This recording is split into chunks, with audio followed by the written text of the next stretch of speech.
Oi pessoal, vou falar para vocês então sobre o Panamá. A história do Panamá tem sido moldada pela evolução da economia mundial e as ambições das grandes potências. Antes da chegada dos europeus, haviam mais de 60 tribos indígenas no território que hoje conhecemos como Panamá.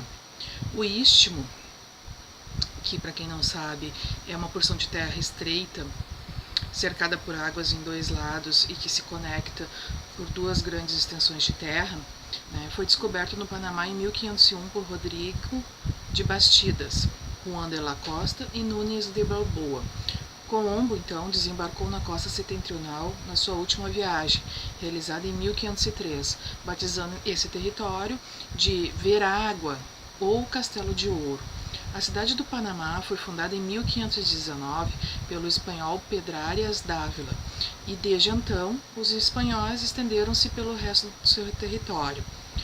Então o território panamenho converteu-se no eixo de comércio e de navegação, até que a inseguridade provocada pelos contínuos ataques dos piratas provocaram a sua decadência. Em 1821, o Panamá uniu-se à Grande Colômbia Boliviana, porém, tras a sua dissolução em 1830, o país fica integrado, então, à nova República da Colômbia. Após várias tentativas separatistas, a república é proclamada pelo general Herrera em 1840-41. Em 1903, então, separa-se o Panamá da Colômbia para converter-se na atual República do Panamá. A posição estratégica do Istmo como ponto de comunicação entre os dois oceanos foi um apetitoso bolo para ser disputado desde o seu descobrimento. A quimera do ouro na Califórnia e a dificuldade para transportá-lo de um oceano a outro destacaram a importância do Istmo. Em 1846, os Estados Unidos obtiveram o direito de explorar uma linha de ferro de costa a costa. Foi então quando pensou-se na construção de um canal.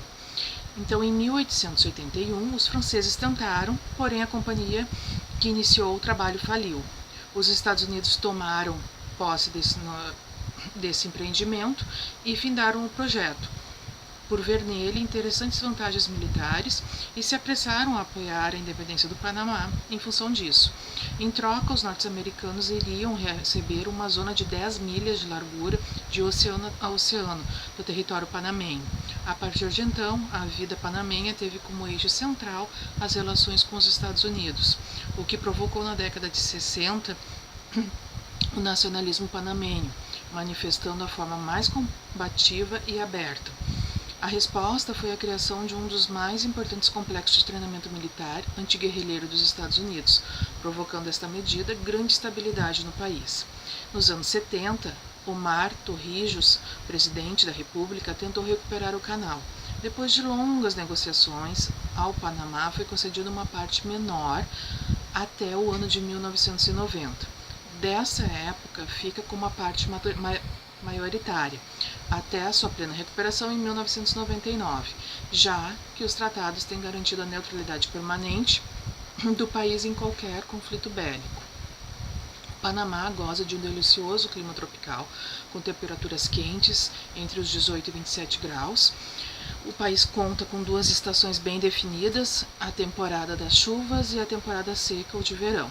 O idioma oficial é o espanhol, mas também fala-se inglês nas principais cidades. Mais conhecido pelo canal que empresta o nome, o Panamá é um pequeno país cujo maior patrimônio é a sua geografia particularmente privilegiada. O Panamá é um país da América Central continental, limitado ao norte pelo Mar das Caraíbas, a leste pela Colômbia, a sul pelo Oceano Pacífico e a oeste pela Costa Rica. O canal sozinho já chegou a representar 14% do PIB anual do Panamá nos anos 80. Hoje rende pouco mais de 6%. O país aposta agora em seu potencial turístico, no ecoturismo e na prática de esportes radicais como fonte de renda. Em 2003, por exemplo, trouxe o concurso Miss Universo para a cidade do Panamá. Entre as atrações, o Panamá dispõe de águas mornas e transparentes do Mar do Caribe, paraíso dos mergulhadores, cruzeiros luxuosos e dos esportes aquáticos. Para descobrir as maravilhas do Panamá, iremos iniciar o nosso percurso pela capital, cidade do Panamá. visitando também o Canal do Panamá, os parques naturais, a ilha de Taboga e o arquipélago das Pérolas. De lá viajaremos para as províncias de Bocas de Toro, Chiriquí e a Península de Açuero. Findaremos a nossa viagem no outro lado do país, começando por Colón, para passar por São Brás e terminar na impressionante zona selvagem de Darién, na fronteira com a Colômbia. A principal atividade do Panamá é o comércio, seguido do Canal do Panamá, que tem ampla receita, aproximadamente uns 8 milhões de dólares por dia, porém grande parte da verba é comprometida com as novas obras e a folha salarial de mais de 10 mil colaboradores. E em terceiro lugar vem o turismo. São 18 mil leitos no Panamá, dos quais 14 mil ficam na capital. Bocas de Toro, no Caribe, e a Praia Blanca, no Oceano Pacífico, são as principais regiões praianas com ampla oferta de resorts. Outra pérola turística, então, no Panamá é San Blas, reserva indígena do Mar Cristalino, a 260 km da capital. A hospedagem por lá é simples, cabanas, e chega-se através de carros 4x4 ou barco. Com 10 províncias, 10 estados e 5 comarcas indígenas, o Panamá ainda tem o beisebol como principal esporte.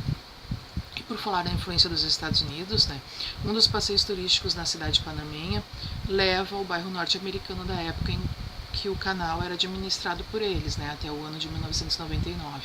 Foram preservados lá, então, os teatros, as escolas, os bares. Os outros prédios servem atualmente a órgãos do governo, tudo bem mantido. No Panamá, os Estados Unidos continuam como grandes parceiros comerciais e políticos. Já o espaço que servia ao exército norte-americano virou festa. Hoje reúne bares, pubs e boates. Fica bem perto do canal, que há 15 anos, devidamente devolvido, faz o país crescer. A iniciativa privada dos Estados Unidos, porém, ainda tem muitos negócios no Panamá. O elo continua forte, a moeda é o dólar, embora a referência comercial seja o balboa, que é a moeda panamenha. A cidade do Panamá, a capital do país, hoje em dia é uma das cidades mais ricas e famosas do planeta, considerada por alguns como a porta do mundo e o coração do universo. Espero que tenha contribuído para o conhecimento de todos. Tenham todos um ótimo dia.